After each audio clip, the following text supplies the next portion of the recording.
We've got a legend that is no longer going to be covering the Lions. We're going to talk to Mike O'Hara, Michigan Sports Hall of Famer, coming up next.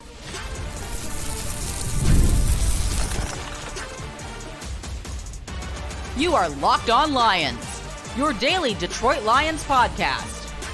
Part of the Locked On Podcast Network, your team every day. What's happening, everybody? Matt Derry with you on a Wednesday edition of Locked On Lions right here on the Locked On Podcast Network. Indeed, your team every day on a Wednesday, June 12th into Thursday, June 13th. Thanks for making us your first listen. Checking us out wherever you get your podcast. Locked On Lions today, brought to you by Gametime. Download the Gametime app, create an account, and use code LOCKEDONNFL for $20 off your first ticket purchase. Terms apply. Thanks for following us wherever you do, whether it is on our Twitter page at Derry Speaks, at Locked On Lions, Matt Derry Facebook fan page. And as always, we appreciate you subscribing and watching on our Locked On Lions YouTube channel. We promised the man that spent 47 years covering the Detroit Lions, and he is with us today via the phone from no longer the DetroitLions.com or even the Detroit News. He's what would we say, Mike? Where are you now belonging to? As Mike O'Hara is with us here on the show. Maybe I'm locked out. I like that. Locked out Lions. I like that. Locked out Lions. No, I'm retired. I made it official on Monday, and something I've been thinking about for really 2 years, sort of, and then last year, I gave it a lot more thought, and so I just did it one more because I thought the Lions would have a good team. I was pretty sure they'd be good, and I didn't know how far they would go, but I wanted to be along for the ride. Not for any particular personal reason. I just wanted to see it up close and as personal as I could get, and it was worth it. It was worth the extra years. Look, there's a lot of great things happened to that team. They didn't go the distance, but for every minute, every yard they were in there, it was a heck of a ride. Mike, when did you said you were kind of contemplating this last year? Why'd you choose Monday? What was special about it? Nothing, really. Nothing. That was just the way they had the practice schedules arranged and all that. And so, as simple as that. That was the day when the media guys were there, and Dan Campbell made a little farewell speech, which was I was not expecting it at all. But Matt, no reason other than that. It just fit into the schedule. Take me back to a lot of people that cover sports for a long time hang on, or they think, I might die in the press box. I may die in the booth. I mean, or with the headset on. What kind of went through your mind as you're thinking, all right, I want to do something else and I want to lay low a little bit? Nothing as dramatic as that. I don't think I'm going to die in the press box. I'm probably not going to be back in it anytime soon. But it was just time, Matt. There was nothing. It was as simple as that. It was just time. I've got a little vision issue, and I'm not blind, but I have some problems, and it made things a little tougher for me and tougher for people who edit the copy and so on. And I didn't want to get into that. But really, more than anything, just it was time. It really was. Mike O'Hara with us. You covered the team for 47 years. I mean, that's unbelievable. I mean, what stands out? What's the one thing, and I'm sure people have asked you this, but what stands out that says this was my favorite year or this was my favorite time? Well, I liked it all. I really did. And I was really dedicated personally to whatever I was writing, whether it was a 2-paragraph, blip or, a two-page, takeout. I wanted every word to be as perfect or as close to perfect as you can get.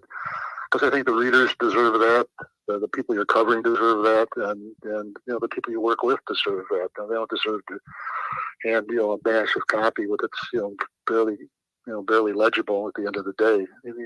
I think you need to do your best because you have a chance. You have a chance to do it, and I think that probably drove me as much as anything. But look, I like the game. I like the press room, the banner with the guys. That was pretty cool. It was sort of like their locker room, The press room was sort of like their locker room. Yeah. You go in there, and before you sat down, you had 10 insults and fire back with 20. Yeah. And predominantly more of that years ago, Kurt Sylvester and Tom Kowalski, the late Tom Kowalski and Bruce Johns and some of those guys, were still around. It was a pretty tight group. I don't know if the crew that's there now is, is as tight as we were, but we really, in those days when we really got started, it really was a lot of fun. Really was. How competitive was it back then? I got here in '96, and you were certainly a mainstay with Kurt and EP was doing the booth stuff, and Tom. It's like, but how much competition was there to get that scoop, and how much has it changed since then? The competition was brutal, and as close of friends as we really were. Went to each other's weddings, and and stuff like that. But I only speak for myself, but I'm quite sure I share the same feeling as the other guys.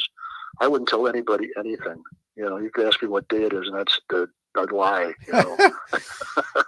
And but I think that's the best. I think they got the best out of us that way. And I probably feel the same way as the other guys, that I won the battle. But it certainly I wouldn't want it any other way. I really wouldn't. It just made our competition made our jobs better because we were driven to beat the other guy.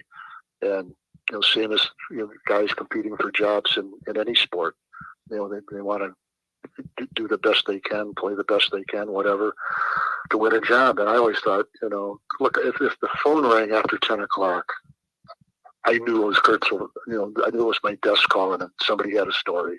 And I'd turn white, and oh my God, let me get my excuses together here before I pick up the phone. Yeah.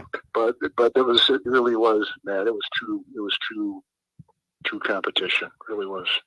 Mike O'Hara with us, of course, covered the Detroit Lions for the Detroit News, and recently DetroitLions.com is retiring and has retired on Monday following the team's mini camp. And now they're getting into just finishing up OTAs and get ready for training camp. What will you miss the most, Mike? What are you going to think about and go, man, like you said, the camaraderie in the press box, but what else, especially, on game day, let's say? Well, we just want to back up on one thing. I covered other things too, and that was part of my deal with the Detroit News. I covered the Lions full time. I did. I didn't, slack off on that, but I also covered a lot of boxing and some other events too. And boxing probably was number two, although in some ways it was number one with me because it was so much fun to cover, from Muhammad Ali to the crack boxing team with Connie Hearns, or to going to Las Vegas 3-4 times a year to cover fights. That was really a ball. But you asked about the press box and game day. It was you really had 16 shots at it before. Now it's 17. 16 shots at writing your best. And I think we're just as competitive as that as we were, getting stories. It was fun. There was something about pro football. Look, I covered all the sports. I'm sure we all did that. But there was nothing quite like the NFL on game day. It stood out. You could walk in a building at 10 o'clock, and there were maybe 20 people in there just starting to filter in. And there was a buzz already. I don't know where it came from, or maybe I was listening, hearing it. It didn't really exist. I don't know. But that feeling on game day in the National Football League cannot be replaced. Mike, how much has this, just the industry changed? Obviously, you branched out to where you went from working for a newspaper and obviously debtnews.com, but then the Lion stuff online. You're on the radio with JR. How much of it did sometimes turn you off? Maybe just, where it would turn into a whole Twitter thing and the Adam Schefters of the world and Rappaport's. Like, did that turn you off? Yeah, it did. And, I didn't think I could compete in that. First of all, I'm a lot older than the guys, who were into Twitter. And not saying I couldn't learn it. I couldn't, and I did. But I just did. I saw it coming, and this was in 2008, and I was sort of in my mid 60s, I think, at the time, or 63 or whatever. I mean, in other words, I really had done my job and could retire without any ramifications. But I saw that coming. I could see the way it was developing. That Twitter was going to really pay it. It was people would send out. For example, let's say you would get a story, and I would see it. It was on my beat. then I would send something out in Twitter a minute or 2 minutes later and try to shape it like it was part of my story. And it isn't, you're taking somebody else's work that you take for granted that it's right, and then make a little blurb on it, and it's all of a sudden you're part of the story, or you're in the story. I never really, I don't fault anybody for doing what they did. I just didn't care for it at all. I never did, never will. And maybe it's just the old school, I like that. No, I'm with you, Mike. I think that sometimes it's, the people that are closest to the team have the good inside information. Obviously now with breaking news, and like you said, social media and Twitter, it's become out of control, where somebody down in Houston is telling us that the Lions are doing this, this, and this, and anybody can just post on there. It must have killed you as a guy that really came up in journalism the right way, right? Yeah, no, absolutely it did. For example, I broke a couple of stories on Barry Sanders that within 15, 20 minutes were on Twitter. It's the way it is. And so everybody's got it. It used to be this, for example, the Free Press was a morning paper. And, no, I'm sorry, well, how you classify it. Let's just say, but the Free Press came out at 10 o'clock, okay? Yeah. And if I got through 10 o'clock and Cook didn't have a story, then okay, I was okay for the day. And if I had a story of my own, the Detroit News, it didn't, we came out at like 7 o'clock in the morning. And so I had to sit there at home and sweat that somebody else doesn't have it. Wow. Now, at 7 o'clock, my story gets posted. Everybody else has got it in 5 minutes, because it's on Twitter and it's being circulated. And so it's, although you have the satisfaction of breaking it first and everybody knows it, it's not quite the same at all. Or with Mike O'Hara coming up next, I want to ask him about some of the people that he enjoyed covering the most. And we got to get into the 2024 Lions and what Mike thinks of the team as well. We will do that coming up next. But first, we got to tell you about our friends, and we will at Gametime.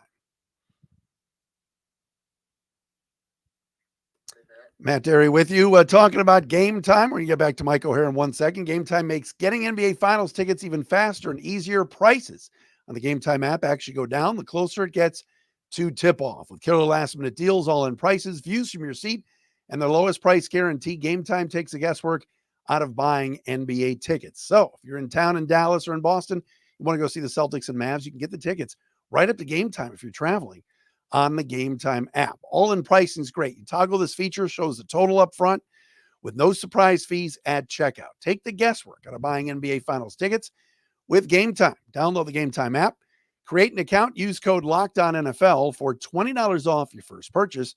Terms apply. Again, create an account, redeem the code LOCKEDON NFL for $20 off your first purchase. Download Gametime today. Last minute tickets, lowest price guaranteed. Back with Mike O'Hara, DetroitLions.com, Detroit News, and now retired after covering the Lions for nearly 50 years. That's crazy, Mike. Did you talk to anybody about how long they covered teams, and are you like at the top of the standings? Where are you in terms of that? No, I think there's a couple of guys at least, maybe one or two of them have retired in the last year or so, but there are a lot of guys who were on that beat for a long time. It was a good beat. It really was. And it was competitive, not just locally, but it was competitive nationally pretty much until, social media or anti-social media, if you want to call it that, kind of took over. For example, Matt Shepard, who's the guy who breaks every stuff for ESPN? Adam Schefter. Yes. Sorry, Matt Shepard. I got you the wrong guy. But he breaks everything. We used to have just mortal competition for somebody signing a new contract. Now he's got it. He's got it before we have any chance. He's not even in Detroit. So it's not fair competition anymore. Do you feel like the way Schefter does it, and look, he's great at what he does and everything else, yeah. but I mean, the agents and the sources, how different is that than maybe, 30, 40 years ago? Well, we sort of cultivate, an agent or somebody if we could, if there was a negotiation coming up and try to get it first. And, I once broke a Barry Sanders story on I think it was his last contract, and it also was used in one of the national papers picked it up to, I forget which one. And that felt good. It really did. I felt good about that I really kind of skimmed everybody for a day. I didn't rest on any laurels because I knew the next day somebody else could get something too. But it was fun getting stuff like that. It was important, and it was important to our paper. Who did you really, really enjoy covering, cultivating relationships with? When you think of the Detroit Lions and Mike O'Hara, who comes up? What sort of some names that just you're like, man, these were just great people to deal with? Well, most of them were. There weren't many who weren't, but Chris Spielman would be right up there. Bubba Baker would be there. I just, for some reason, connected with Bubba. Loved the guy. Even stayed in touch with him in the last 2 years because he's got some businesses going and stuff like that. I think he's working in Cleveland now, isn't he? Or he was. He does have a lot of barbecue. He's got everything. He's a great dude. Great dude. Yeah, and he was a tremendous football player too. I really thought he was borderline Hall of Fame, but he never really got that kind of recognition. Even though what do you have, 60-some sacks in his first 3 games or first 3 seasons? But he was in there. Gary Danielson early on, the local guy from Divine Child High School. He was a guy who really kept. He sort of followed everything that was going on in football and the locker room and all that. He was fun to talk to. You can see what happened to him too. He's been a national play-by-play color man for 20 years, something like that. Yeah. He really went on to have a great career, but a lot of guys, and I know I'm selling them short, but I go on with Lomas Brown, and just terrific guy. Just couldn't ask for better. Jerry Ball. I better stop. I'm going to leave somebody out. You know what? I'm going to start talking about those guys and hang up the phone and go back to work. Is there anybody that you say, man, what an absolute jerk, or this was a tough one to deal with? There were guys who were tough to deal with. Some guys were tough to deal with just because they didn't feel like talking. They weren't nasty or anything like that. They just didn't feel like talking. And some of them, when they really got a chance to talk to them, were the best guys around. They were just sort of to themselves and their teammates, and they didn't really feel any need to spread the word. Mike O'Hara with us, of course, Detroit News, DetroitLions.com, now retiring and walking away after an unbelievable career covering this franchise. Mike, how stunned are you as to what has taken place the last 3 years? You covered some bad teams, and you covered some good teams too, but you covered some absolutely brutal teams. And now this club, you were sitting there 30 minutes away from the Super Bowl last year. I mean, could you believe it? And what do you think has been the key to this whole turnaround? Yeah, I thought the Lions were going to have a good team last season, and I picked them to go, I think, 11-6, I think. I'm not, or maybe 10-7. I'm not sure. I thought they were a good rising team based on what they had done in the last 10 games, and a little more than that. But the last 10 games of the previous season, they went 8-2 and finished 9-8, and just missed the playoffs by a whisker. Actually, they tied Seattle, but lost on the coin flip or whatever they do now. But I thought they were going to have a good team last year. I really did, and it really is. It's a good young team with good young talent. Fresh legs. They've got a lot of guys who are second, third, fourth year players who are going to, they're going to be around for 4, 5, 6 more years. Now they might not all be with Detroit and finish their careers in Detroit, and probably a lot of them won't because of the salary cap ramifications. But the Lions have shown this year and recent years and past that if you got the goods, they'll pay you, and they don't have any hesitation in laying out. What was it, $400 million to 3 players? Right. Just a month ago, and well deserved. I mean, how can anybody complain? Look, not only did they perform on the playing field, but look what they did for the organization too. That was a turning point for this franchise, and a good one. Sheila Hamp, I mean, how big of a role has she played in this? And obviously, you covered the dad, you covered the mom, so it's you've seen it all, right? Yeah, and the Ford family, they took a lot of grief from people who said that the Ford family didn't care about winning. They really cared about winning. They just didn't quite have the formula for a long time. I think Sheila Hamp has really brought something there, though, and she sort of followed in her mother's footsteps. I mean, Mrs. Ford, Martha Firestone Ford. Martha Firestone Ford was absolutely wanted to win. That's why the year she took over after her husband passed away, the Lions went 11-5, and I kind of congratulate them.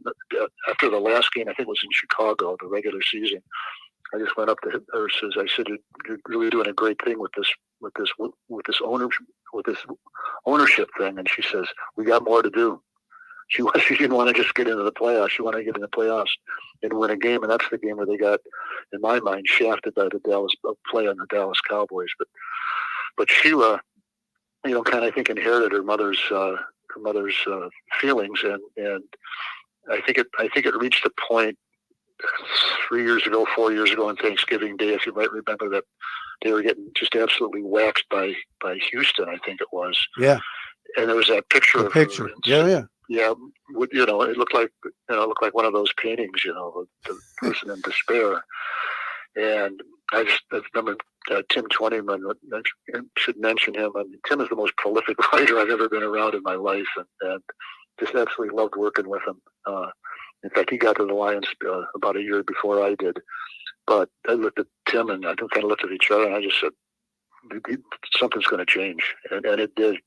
I think before she got home for Thanksgiving dinner, she fired the head coach, the general manager, and a couple of other people, and she did exactly the right thing. She didn't make a quick move right then. She let it. She wanted to set up a stable, active organization, and she did exactly that with the people she hired, and the people that she hired more people in their perspective place in the franchise. And I think they're as solid right now as you can be in pro football. I really believe that. Did you get a sense, Mike, how different was it when you're at a newspaper and then you spent the last 12 years with the team, really, for their website? What was different about that? Well, I think it's a little different now than it was, when I first got there. And I forgot to mention one thing. I took a buyout from the Detroit News in 1980, and I was done. I just, it was just, I sort of felt like it was time, but not sort of. I did feel like it was time, and I could see the change to the social media and all of that. And it's not what I do. I'd be trying to fool people if I stayed on.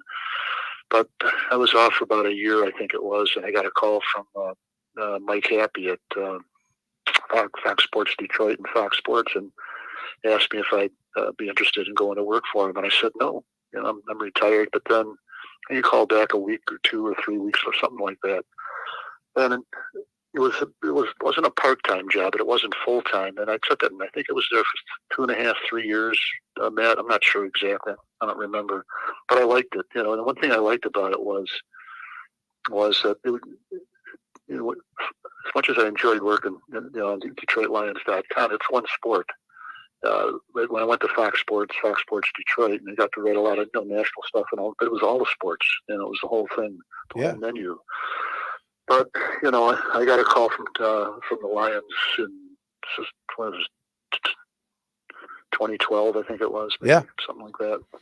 And they said they'd offered me before, about a year before that, and they offered again and said, "Look, this is going to be your last chance." And took the job, liked it, and one thing they said, "This is write what you see," and so I did. I wasn't scathing or anything like that, but I was pretty. And Tim too. We were pretty aggressive in what we covered, and that has sort of changed a little bit, maybe more than a little, in the last 5 or 6 years. It certainly did when the guys from the Patriots came in. They wanted to run everything. In fact, what they did was they ran themselves right out of the job. They just couldn't click. They couldn't click. They were asking human beings to do things that human beings don't want to do. And so it's I think we've been a little kinder, more than in the last 5 years than we were in the first 7. Oh man, or whatever the date time was, but it's changed a little bit. We could probably go another 20-25 minutes on Quinn Trisha, right? Oh God. Yeah, I got along fine with the head coach. I really did. And same thing with Quinn, but their work, just didn't. There's no defense for what they did. Now, when she came in to fire them, and I didn't see it, but there was just, what's your defense? Right. That they didn't have one. Yeah. That's crazy. All right, Mike. So you're not going to be there for all the games this year. You're not going to be at the stadium. They're probably going to go win the Super Bowl without you. You realize that, right? Well, I hope they do. I really do. It's just it's wild to think you're not going to be there. You've been there the whole time. It's crazy. That's the way it is, and it's look, I have no regrets. If you live your life with regrets, then you shouldn't do what you're doing. I loved what Dan Campbell said the other day about you, which was really cool. He talked about you being a veteran as well, which I didn't. He said he didn't know. I didn't know that either. You got a nice ovation. I mean, I know Jeff Risdon was sitting next to you and was smiling. Everybody's had their phones out. I know you don't love attention, but that you had to kind of enjoy that moment the other day, didn't you? Well, I didn't hate it. It was good, and I guess a lot of the guys didn't know I was had been in the service because don't go around telling people. That was a long time ago. I was in from 1969 to 71. Put in my time, and then came home and went right back to work. It was just like I was on a 2-year vacation, I guess. Yeah, paid vacation, $380 a month. So wait, so September 8th, Matthew Stafford comes to town with the Rams, Sunday Night Football. Like, are you going to come up and just hang out in the press box or sit in the stands, or are you just staying home? Like, you have a plan yet for game one? No, I don't have a plan yet. And honestly, I didn't think of it until you just mentioned it. But if I do anything, it's a night game. It's a Monday night game, I think. Yeah, Sunday night. Yep. Sunday night game. Okay, I thought it was Monday. Yep. Shows you what I know. No, I'm not. I wouldn't go with that. No, absolutely. I wouldn't say absolutely not, but no. If any games I go to, I want to go to like at 1 o'clock. 1 o'clock on Sunday. Oh man. Well, Mike, I appreciate the time, my man. Congratulations. You want to talk about the Cleveland Indians for a little bit, the Cleveland Browns for a little bit, but I don't want to. No. Listen to me. My Guardians are in first place. I know they're probably still the Indians to you. They still are to me on occasion. You've always been good to me and always talking Cleveland sports with me. I am happy. The one thing that frustrates me about trying to watch the local baseball team is I got Comcast and Xfinity right now, so I'm waiting for the games to come back on. This is ridiculous. Well, that's going to be any time in the next 3 years. That's where I needed you and Vartan's old piece. You guys used to always write media stuff. You guys had a blast, man. That Sunday staple of the Detroit News. Yeah, I loved it. Loved it. All right, brother. Thanks so much for doing this. Well, thanks for having me. I appreciate it. You got it. There he is. Mike O'Hara with us on a Wednesday edition of Locked On Lions. Always good to catch up with him and get his thoughts on retirement. It's crazy to believe that there will be Lions football without Mike O'Hara there. We'll be back again tomorrow right here on Locked On Lions.